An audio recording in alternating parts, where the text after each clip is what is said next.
We are the music makers, and we are the dreamers of dreams.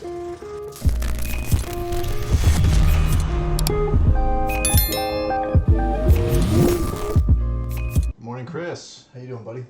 Hey, my friend. Actually, Good morning. Well, it's how are not you? morning anymore. What am I talking about? It's 3 Dude, o'clock. I know. You totally baited me into that. But for My us, it's bad. still morning. No, it's all good. I mean, for you, it's you're getting close to your work day, man. Shit, it's like, Yeah, but I enjoy my work days, you know? yeah, Yeah, so yeah, that's nothing too much for me. yeah. That's good, man. That's Thanks, good. bud. I'm excited. I always look forward to going to work and stuff like that too, so, yeah. Well, that's great if you can do that, brother. That's really cool for sure. Yeah, man. How'd it go with Jess? How'd you said she was auditioning, but it's super secretive and you can't talk about it yet? It's not that we can't talk about it. It's just that we don't know. And self tapings are always tricky too, because it's like, you put someone in front of a wall and they have to kind of emote, and you know how sides are. You get like basically a page and a half of a very intense scene, and it's like do the best you can with it. And so it's like it's rough, right? It's rough for everybody, but we think that she's got a good shot for it, so it's cool. It's believe it or not, what I do know about it is that it's a werewolf film. And I'm like, okay. I know, like, this is bullshit. I've wanted to make a werewolf film for 6 years now. So, but anyway. What's up, Fonz? Anyway. How you doing, buddy? Welcome to the chat. Yeah, dude. No, like I think the last side I ever got for a movie was Ready Player One. That was the last side I got. So what was your scene? So for people that don't know, since you are the actor of the two of us, what is the side? If nobody knows, explain what a side is. Side is basically something that's either given to you in person or in email. Basically, just of a scene. And it doesn't have usually it doesn't have any of the characters. It's just basic names and stuff like that too. Maybe of a scene that's going to be in the movie, or something that the directors and the casting department can look at to gauge if you are, as they put it, perfect for the role or good for their role and stuff like that. So it basically is a scene that you have to memorize, get off book, and then you act in front of a camera during your casting. Or you submit in a self-tape, as in what you said Jessica was doing. And you've done that. I mean, as a director, I read some of your sides for a project. Was it Fractured? It was Fractured. It was Avarice. It wasn't Avarice. It was Fractured. Right there. But yeah. So you've been on both sides of it. So you know how it goes. I love casting, dude. It's like the best part of pre-production. Casting is like the best part, man. That's your favorite part of production, really, casting? Pre-production. Pre-production is the best part. Yeah, I was gonna say pre-pro. Like a next step would be like I would say location scouting and stuff like that too. That's a lot of fun.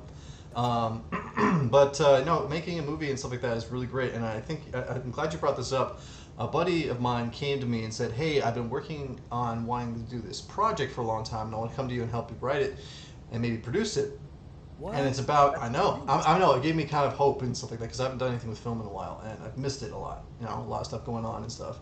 COVID, moving, getting a house and stuff like that. Buying a new house, that's not moving to California, all this stuff. But yeah, it's about, it's going to be taking place, the protagonist is wanting to be a streamer. And all the stuff that happens in his life that puts it on hold, and he has to put his goals and his passions on hold because of other stuff that's going on, and the stuff that he does to work his way toward that goal. So I'm excited to just start working on that. So we're going to start writing that this Monday. So it's going to be pretty cool. Dude, that's wonderful. That's always a fun process too. The writing process is great until it's not, because you kind of, it's funny how that works as a writer, and you as a writer too. Like, you have this world of creativity, and the world is really where you can start from. And then as you write, it starts to whittle down very, very quickly, and then all of a sudden it becomes very narrow what you can write. And so, yeah, that's awesome, man. Congratulations. I know that. Nice. For people that don't know, and I guess I don't know if we've ever talked about it. It's called, our show ReelChat is because you and I both have a lot of history in film. And whether you're a streamer now, but you also were a writer, a director, an actor. And on my side, I was a writer, director. I was a terribly short-lived actor, which, so it's kind of like we have some experience in this to talk about. So it's I don't think we've ever brought that up, but if we haven't, now people know. Happy Sunday. But I'm excited to do that. So it'll give me my passion back a little bit, I think, and that's what I'm excited for. Sure. Do you know the guys? One of the guys from the FaZe Clan, and I'm not a huge fan of any clan personally, but one of the guys, I forget his name, but if you Google it, he was in a horror movie directed by the guy who did Hellfest, who's actually a pretty accomplished horror director. Hellfest was shit though. They used his fame as being a streamer, and it's him playing himself moving into a haunted house. And I don't know the dude's name, but he's a terrible actor though. You should hear some of the press. But I mean, to that point, there's a market out there for it. I mean, the amount of people that tune in to watch, some of the really popular streamers play, they would also tune in to see them be in a film or a web series, something like that. It's funny. I mean, Ty, people don't know, Ninja, Ty is in Free Guy with Ryan Reynolds. Oh, I didn't know that. Is he really? Yeah, and he's like a streamer. He's like playing himself as a streamer and stuff like that too in the game and stuff like that too. So that's gonna be cool. It's a little cameo and stuff like that. So I'm excited to see that movie too.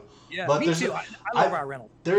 I've looked and there's no movies that I've seen like of content creators trying to be a content creator. Showing the journey and stuff like that. So I think it's a market. I think we can do it, and it'll be a lot of fun. And I'm probably gonna hit you up to see what you want to do or if you want to be involved. So sure, it'll be fun. Me, I'm always down. Yeah, and then we can ReelChat that. That's right. We should just do a ReelChat of just like us talking about like some of the films that we've done. Because at one point I want to stream watching Fractured.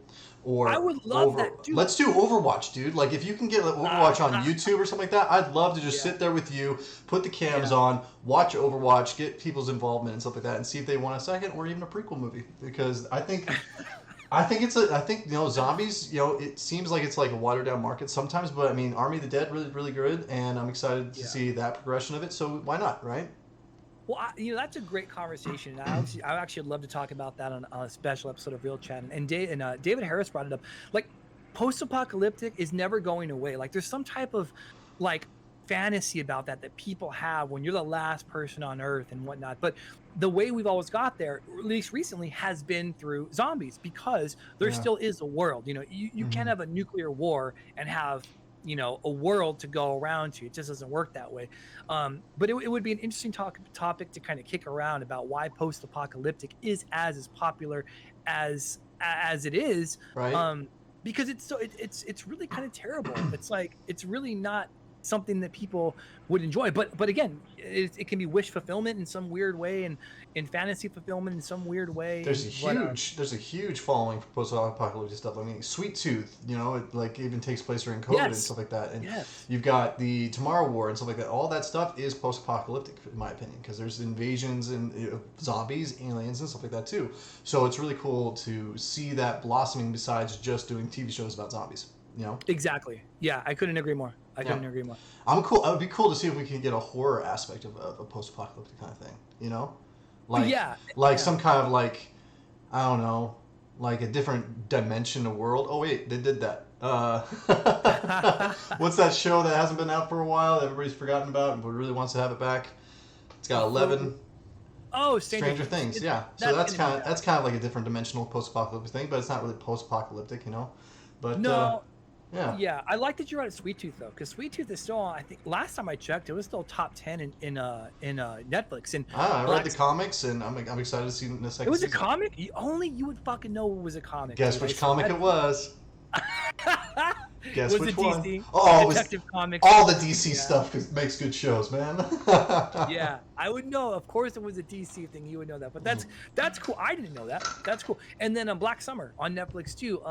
They say I haven't seen that yet. Me neither. But I hear great things about it. I think that maybe we should watch it and talk about it, because people say it's how The Walking Dead was like in the first season. And they say the characters... I'll say no more. I'm down. Okay. Because the last show I watched on Netflix, which was more of an anthology, Fear Street, the first part 1. Oh my God, I couldn't stand that movie, dude. I was watching. I was on my phone half of it. I was like, this is not interesting. It's just boring. The acting's horrible. There's no fear. I didn't feel scared at all through the whole thing. Right. I felt scared watching tweens having sex in different bathrooms. I'm like, why am I watching this? This is horrible. I know, and it's funny. Can we talk about that for a little bit? Because I've seen all. Okay, cool. So I watched all 3 of them. So it was kind of a Netflix thing where they wanted to release. There were 3 parts. They were going to release them every single week, and they were all, for whatever reason, people love to take it back now. First Street Part 1, the one you're talking about, took place in 1994, which I don't know if you remember it because it was very unmemorable. It started out like a music video. They played like maybe 10 or 12 90s songs in the first 15 minutes of the movie for I don't know why, maybe to make you really bash it over your head. Hey, this is the 90s. So Yeah. I didn't appreciate that. Yeah. I didn't mind the cinematography. I thought I liked the use of colors, especially in a horror film. Although stylistic, it's fine. I don't hate it. Some people would argue that to be more natural, like Halloween. By the way, Fonz is asking me if I have a Halloween poster behind me. I definitely do. It's one of my top 5 movies of all time. Thing, Halloween. He's a huge horror buff over here. Very, big John Carpenter guy too. But I totally agree. I thought the part you're talking about were these tweens, and it was awkward, right? Because they're in high school, and there are some very graphic like sex scenes. It kind of made me feel uncomfortable. It felt awkward, dude. It made me feel almost awkward watching Arya having sex in Game of Thrones. I'm like, I've seen her since she was a 14-year-old girl. I'm like, what is this? This is weird. You know, and like not only that, dude, like it was like it felt the other uncomfortable part is when they're trying to kill her to like escape the witch or something like that. I'm like, you're just giving kids ways of trying to kill themselves and not kill themselves. You know? Yeah. With the just hit her with the adrenaline after she's taking all the pills. I'm like, huh? No, stop it. Stop. It's just stop, man. I mean, talking from a guy that wants to start having kids here soon, I'm like, this is weird. I don't like it. Yeah, and then I'm sure you noticed the copious amounts of pills they were giving her. Dude, if you took like any handful of those pills, you would die. Like even if it's just aspirin, even if it's just fucking water. Yeah, and she throws it up. It's like a little brown puddle. I'm like, If they were all broken down, she's dead. She's not even moving at this point. Exactly. Let alone running away to let her friend drown her in the freaking lobster tank or whatever the fuck that was. I mean, the only funny part was when I was like, I wouldn't say funny. The scene I liked is when that girl got stabbed and then she just kept fighting back. I was like, okay, there we go. And then she gets her head cut in. Rachel's like, I work at Sprouts. That wouldn't do that. Those blades can't cut. They would have been tangled in her hair for a second. She might have been hurt, but her head would have been like caved in. I'm like, the realism of it was just not there for me on this one. I totally agree. And so I felt that way. Me and Jessica watched it. We got a sneak preview from, we had done something from Midsummer Scream, which is a big horror convention down here. We got advance passes. Which, nice. Of course. You got advance passes? Ooh. Well, and so I know, right? To a movie that it was like, all right, cool. But I will say, again, as a horror film director, I'm always looking for things that I can learn. And what I did kind of feel like, I liked the cinematography, that was about it. But when you get to the second one, because there's 3 of them, right? And by now you can go to Netflix and you can watch all 3 of them. And they are long watches, too. They're about an hour and 15 minutes each. But you said the second and third one were okay to watch? They were better than the first one?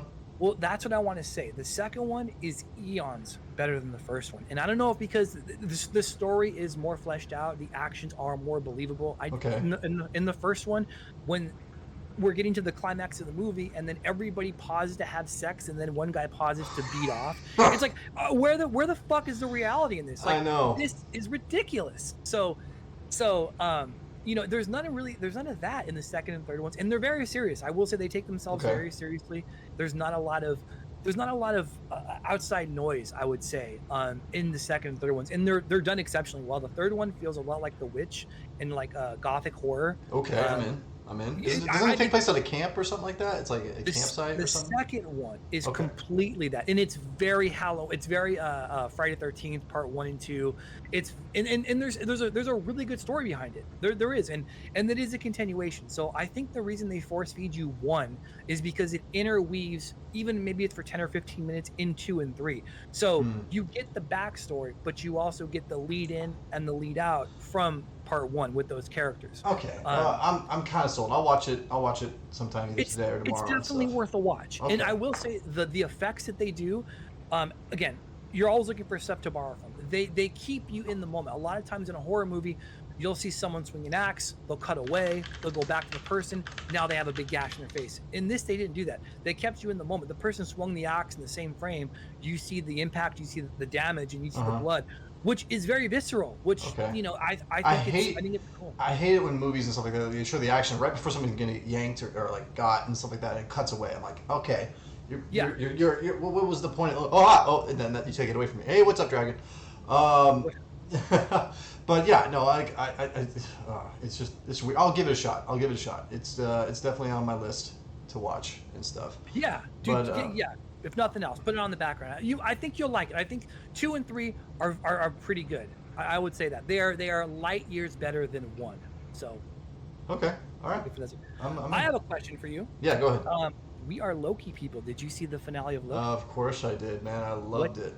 Did you love it? Yeah, Tell dude, me. I thought it was great. Like, it was slow. At first, I did not like Kang. And spoiler alert, Kang is finally the guy at the end of the Void, which makes sense. I thought it was interesting how they brought him in because he's supposed to be the new Thanos, and Thanos was kind of brought in Phase 2, half in at like the cutscenes and stuff like that. You know, with the films, he's being brought in like in the very beginning, and that actor, Jonathan Majors, he's got his plate full for like the next 2 or 3 years just making these movies because he's going to be different versions of himself, if not the same version, in a lot of these different films. And I thought it was very interesting the way that Marvel decided to introduce this next year's big bad in the very beginning of the phase as opposed to later on, you know? Yeah. And you got to see him in a whole scene, and he was acting and like the stuff like that, and he was very much of a more of a Mortis kind of like stage of Kang as opposed to his normal baddie stage of Kang, which I thought was really good. So explain those two because I don't know the differences. Okay. Well, some of the differences are that he's a timekeeper. Other differences are he's like, there's a max boss version of him that goes up against Doctor Strange and stuff like that too, which is called Immortus. Then there's Kang the Conqueror, like he mentioned, like I think his name's Amaratat or something like that from Egypt and stuff like that. So he's been around for a really long time. And since Sylvie killed him, now he's not really withholding or clipping the regular standard timeline, and now he can be pretty much reincarnated as Kang, as we saw in the statue when Loki goes back and nobody remembers him. Gotcha. So and I know that Kang is going to be the big bad in the new Ant-Man movie. I think you had said that to me. Yep, and Doctor Strange. And Doctor Strange. Okay, so I mean, I'm excited. I think John the actor, he was fantastic in Lovecraft Country. Yeah, I didn't love the way, and I know nothing about Kang. Mm-hmm. I knew that he was going to be introduced. I think it wasn't really a secret. I think at some point they had said it was just a matter of when we see him. Even the statues of the timekeepers, they resemble the actor. So well, they definitely did at the very end. That big old one statue that you see, right? But even before then, they alluded to it when they have the three of them and they kind of fade out on the one. And so I know nothing about him, but I would say the actor kind of came off as kind of aloof, kind of goofy, or the character, I should say. And now it makes sense because you have to go somewhere with it. So if there's a shit ton of that guy Kang, this is the most, less threatening out of all of them. And then I'm sure at the other spectrum, you would get one that's very threatening, one's very stoic. So yeah, that would make sense. What did you think of the Sylvie Loki kind of relationship? Because we kind of got that for at least half the season. I think it played out with what they were trying to do, I guess. And to touch on the fact of Kang being aloof and kind of goofy a little bit, I think they had to do that to make a foil of Loki a little bit too, because he's very much theatric and stuff like that. And in this stage, he's not really trying to do that. So in order for to play off that, I think they made Kang's end form kind of like that a little bit more. I think. I think that's the reason why they did that, which I'm fine with it. I just hope he doesn't come back like that. Because that would be a little different. I mean, it would be like filling the void of like, ooh, I'm mischievous, and I don't want to see that too much, I guess. Interesting. I'm excited about Loki season 2. I'm excited to see where they're going to go with that, and I think it's going to be interesting. And it opens a lot of questions, right, on where Marvel's going to go with this going on forward. And I think that's a really cool way that they put What If as the next binge Disney Plus show to watch and stuff. Because in my opinion, after Loki, I was going to end it because I was really not interested in keeping it unless Mandalorian 2 was going to come out earlier, But yeah, Disney Plus, like, it sold itself as like, oh, we're going to release all this stuff and all this content. But guess what? You want to watch this stuff? We'll take $24 extra. I'm like, come on. I'm already paying for the system. If you're going to release the movies and stuff on the show, I'm already paying for it like Netflix. I don't have to go on Netflix and buy another movie to watch it. Just stop it. Premium access. Yeah, what's this premium access bullshit for one movie? Oh, that I want to see. Okay, whatever. I didn't even watch Cruella. I wanted to watch Cruella de Vil, but they're like, what? I'll take $25. I'm like, you can take this.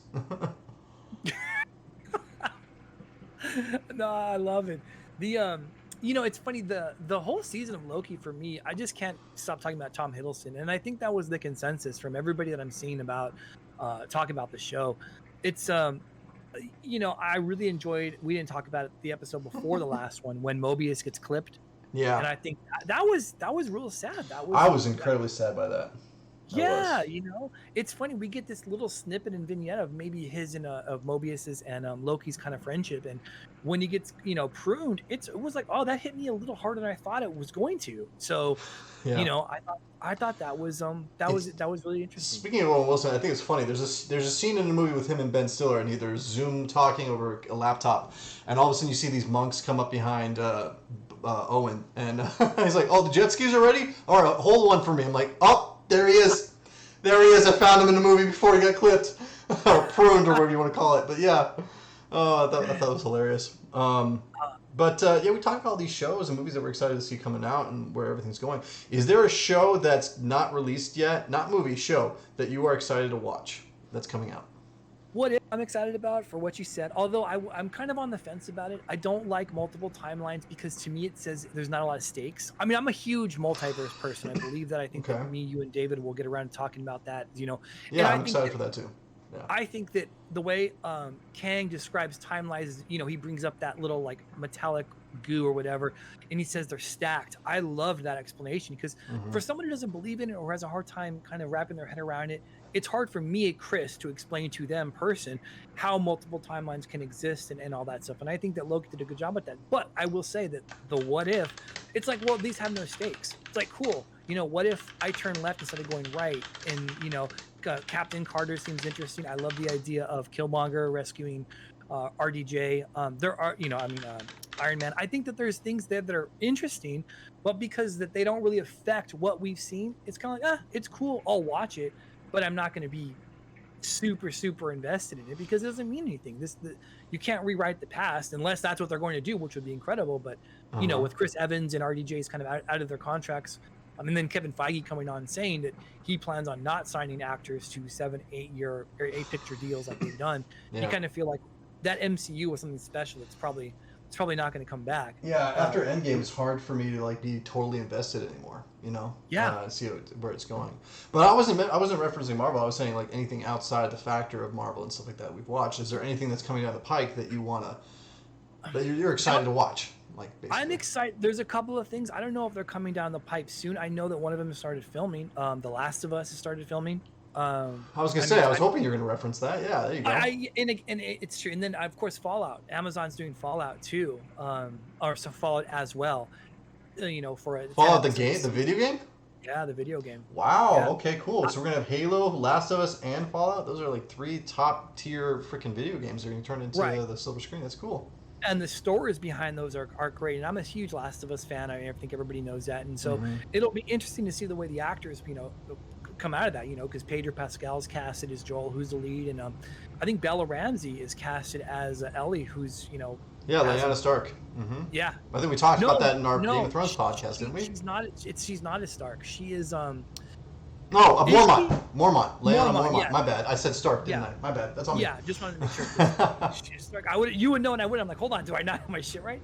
But I'm really excited to see how Last of Us really plays out because there's so much writing behind that, and there's just a rabid fan base, and the story. You talk about post-apocalyptic. Last of Us is one of those where it kind of follows more 28 weeks / days later where there's a virus and whatnot, but they are they are zombies that can spread an infection. Yeah. So it'll be interesting to see how that plays out. But I know Dexter. I didn't get into Dexter like everybody else.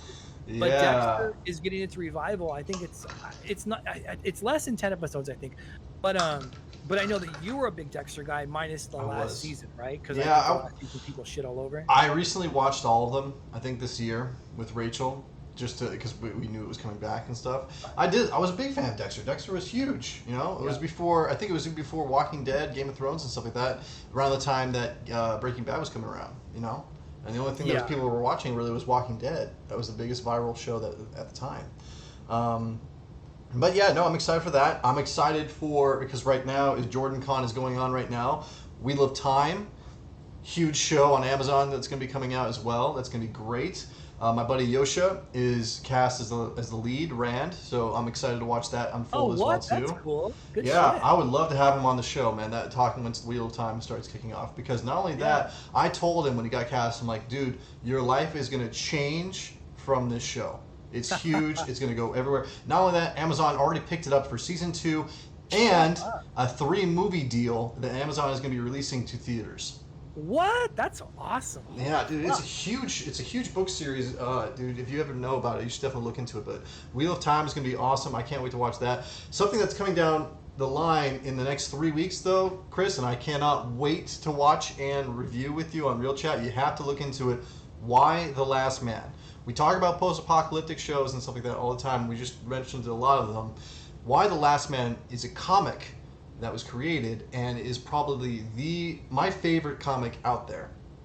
And it takes place in a time frame just like today, and for whatever reason, every single mammal with the Y chromosome has died. All the males, except for one guy and his Chipukin monkey. That's it. And it just spirals off that. It's huge. I cannot wait to watch it. Interesting. That sounds good. I think you'd like it.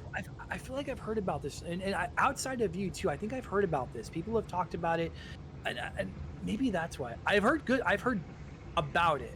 I guess I don't know. I didn't know that it was about a dude who the last guy on Earth. That's interesting. I always find that, because you peel the onion, there's going to be some type of explanation as to why, and I love those things. I love stories that talk about that, have some type of science fiction feel to them, and that would be awesome. That'd be really cool, man. Where's that coming out on? It's coming out on Hulu FX.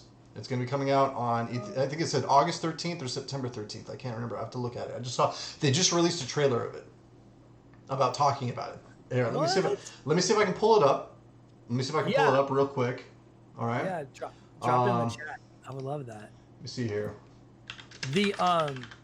So it's a comic book. So how long has it been around for? Is it a recent comic book? Long time. Really? Long time. Yeah. Let me see if I can pull it up real quick. I wonder what year, because Michael Crichton did something similar to that. Kind of. It's called I think it was the Andromeda Strain, and it's an older book. I think it might have been from the '60s. And the Andromeda Strain is this virus. And God, I'm gonna get fucking fried if I'm wrong about this. It's been a long time, people. So, this virus is just from space, and it's killing. I think. What is it? Is it? Or is the last man? I don't even want to say it because I might be wrong.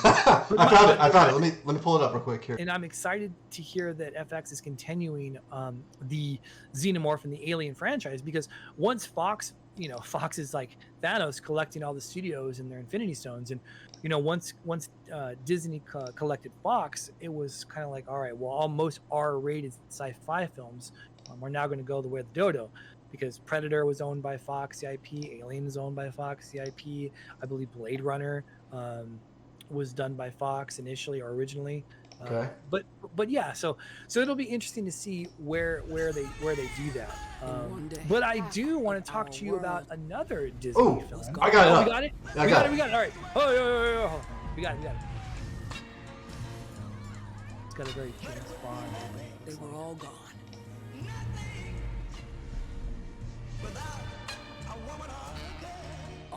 I like that it gives the stats about limited power and health, like the positions as a whole. That's interesting.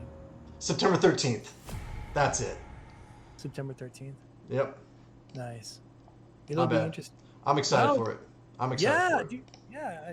The production value is, the first season, people will be hyped about it. That'll be cool. I'll definitely be tuning in for that. We can definitely talk about that. Yeah, I love good sci-fi. Post and apocalyptic from what we're talking about too. It's gonna be good. I cannot wait for it, man. It's gonna be great. Yeah. I'm excited. So you told me, so you're excited for that. Are you excited for anything else that's on your radar that's coming up maybe by the end of the year, early next year, something that you're Besides Y: The Last Man and Wheel of Time, the next thing I'm really excited about is Witcher 2. I cannot wait. They just released the trailer for that, and that's going to be sick. I cannot wait to see that. Are you a fan of the games or a fan of the books or a fan of both?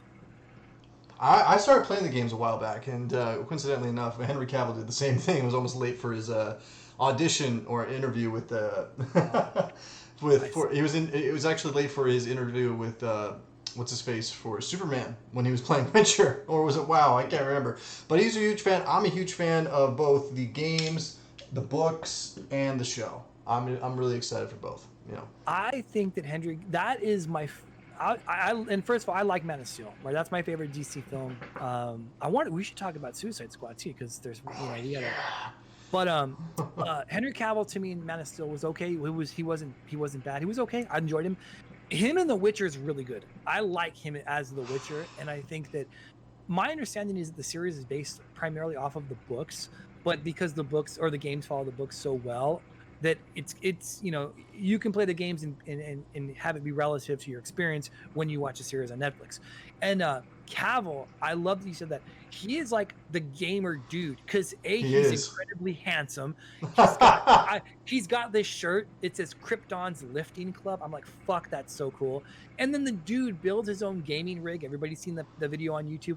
And Yep. yeah, he went on an interview talking about Warhammer 40,000 or 4,000 or something like that. And then the interview had no idea what he's talking about, but Cavill knew it from the in and out and World of Warcraft. Like some of these actors who play these parts, yeah, I'll pick up the comic book after I've been cast. But this dude legitimately loves gaming, and that's so fucking cool. You know, And what I mean? he's been trying. When he found out that Netflix was to start making Witcher, he hounded his agent. He's like, "I need to be Geralt. I need to be I in didn't this. know that. Dude, I need really? to be That's so in this cool. show. I need to be Geralt." And they fought for him for the longest time. They talked about his contracts with DC and the movies and stuff like that too. He's like, "I will work around it. I don't care." Dude, the guy went on like a 4-day water fast to make his muscles pop for all those scenes and stuff. Like on the third day, he's like, "You can smell water."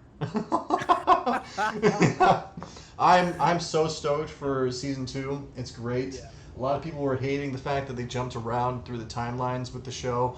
I understood it from the way they were doing it because that's how the book and that's how the game was kind of like that as well too, with the background and stuff.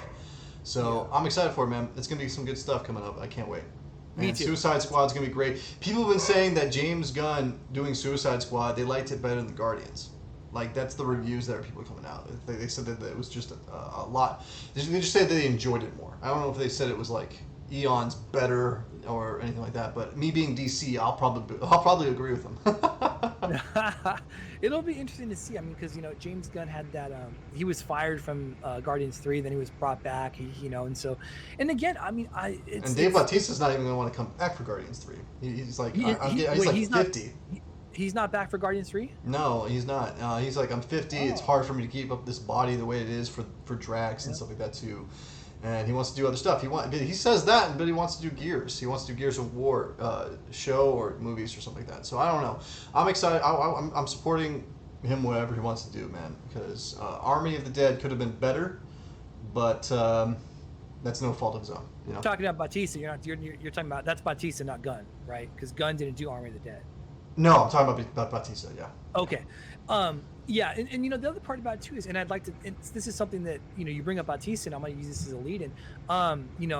It's been coming out now, and not that it's been a big secret, but now it's more prevalent.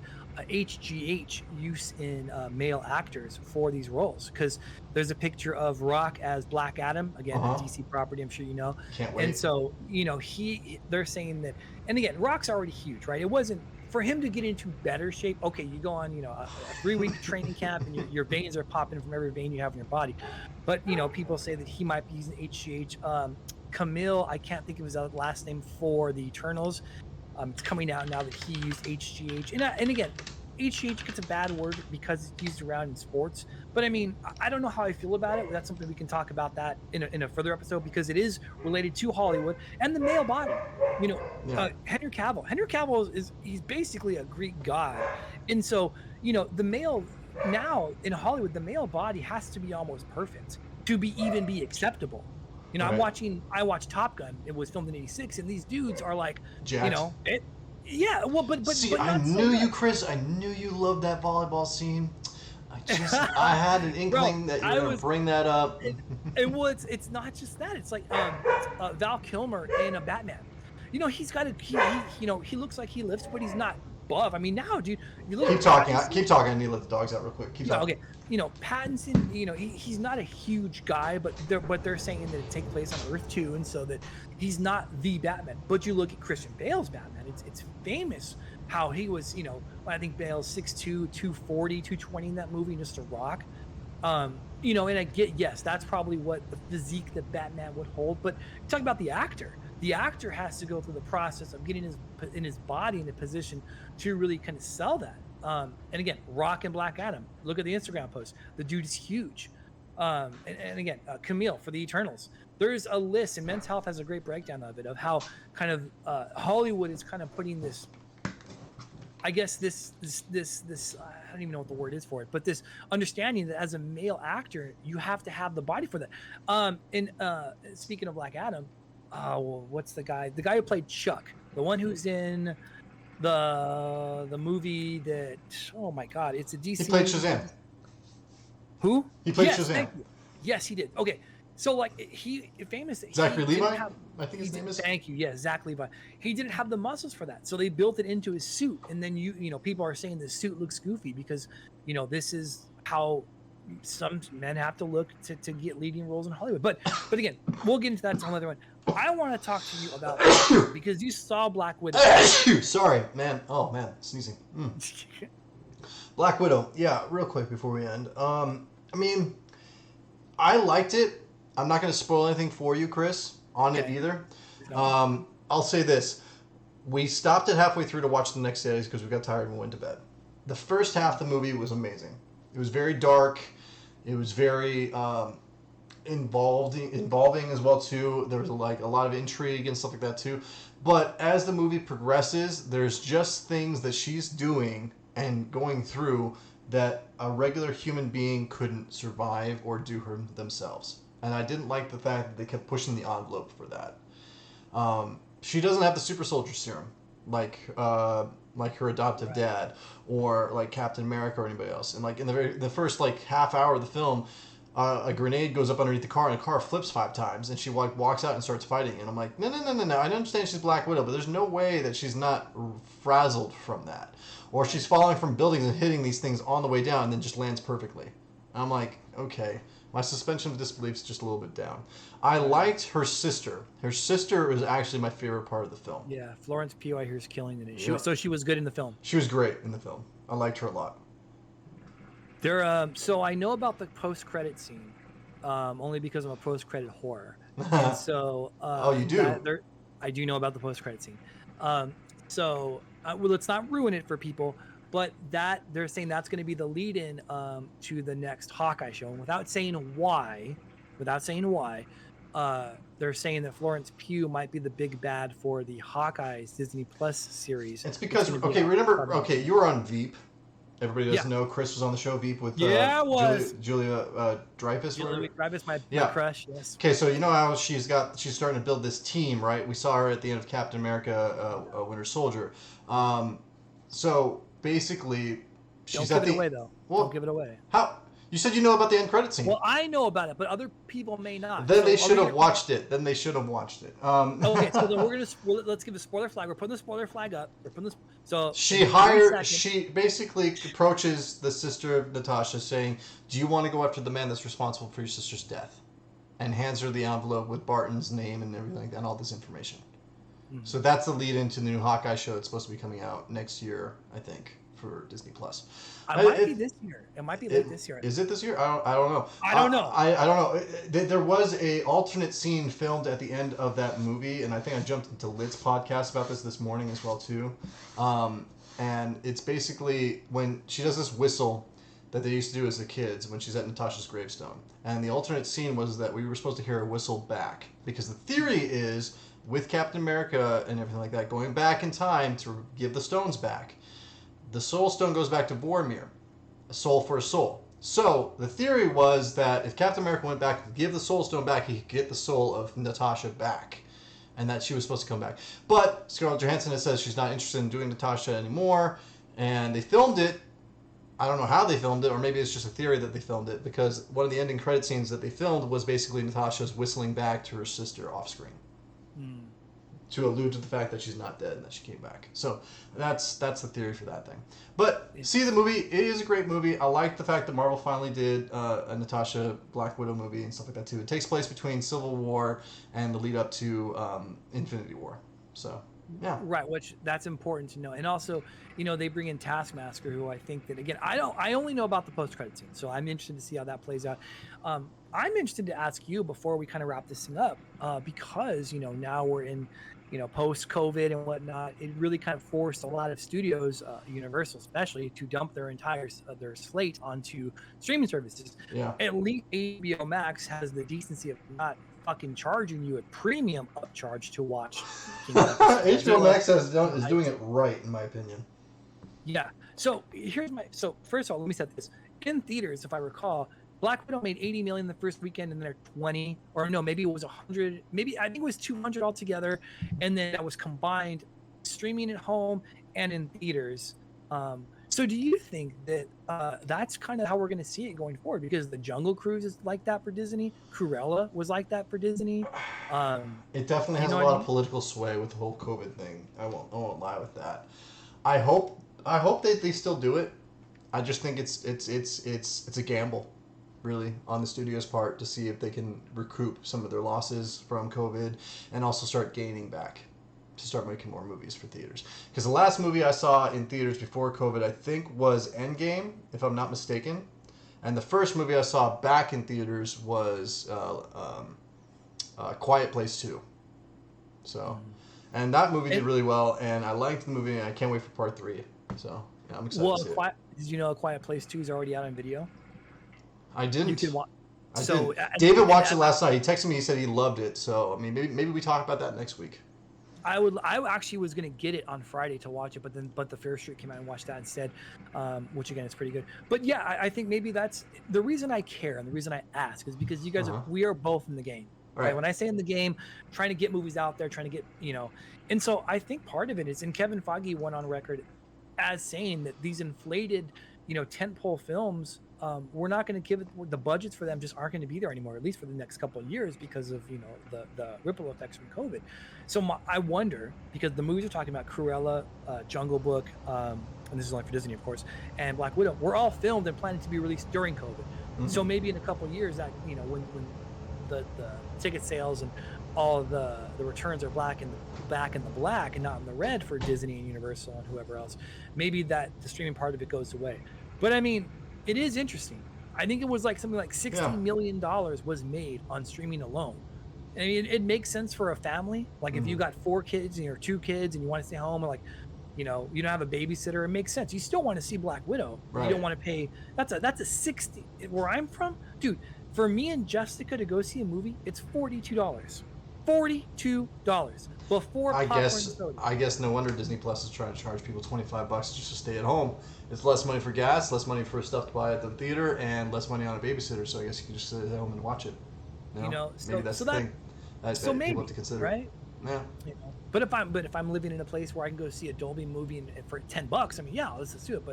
But it's just interesting. It's interesting to see where things are going to go, and especially, I mean, we're summer box offices are pretty much done with. I mean, Suicide Squad feels like the last one, so we're going to go into the holidays. Let's see what happens.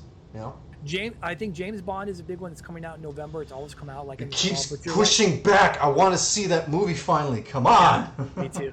Anna de Armas and Daniel Craig, I hear, are wonderful in it. And again, they were both in Knives Out, and they were wonderful in Knives Out.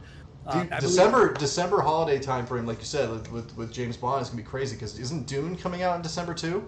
I think he comes out in November, but you might be right. Suicide Squad, that's going to be released on HBO. You don't even have to go to theater for that. I think I will go to theater for that, just for the fact that I want to see it in theater. I could watch it. I mean, if HBO Max releases are free, I might flip a coin, but we'll see. We'll see, buddy. We'll see. Yeah. This is great, man. I'm glad we talked about. I'm upset that Loki's over. I'm glad that they renewed it, because all the other Marvel series, Captain and WandaVision, I think they haven't been greenlit for second series, and I don't know, we get a mid-credit scene. Loki's going to be back, season 2. So that's the best news. And watch Fear Street. Watch Fear Street, because I really like to talk to you about that. Let's text people and stuff like that. We'll post maybe some new social media stuff like that. We'll either do Fear Street or Quiet Place next week. Maybe even both. We'll find out. I'm down for that. Let's put up. Let's put up a questionnaire. Let's let people pick, and then we can do either or. Sounds good, buddy. Let's do it on Instagram and stuff like that. It's always easy. All right, my friend. All right, buddy. I'll catch you later. Thanks for staying with us here, guys. This is Nate Mill and Chris Carter for ReelChat every Sunday. Catch us later, guys. Have a wonderful rest of your week. Respect yourselves. Respect each other. See ya. We are the music makers, and we are the dreamers of dreams.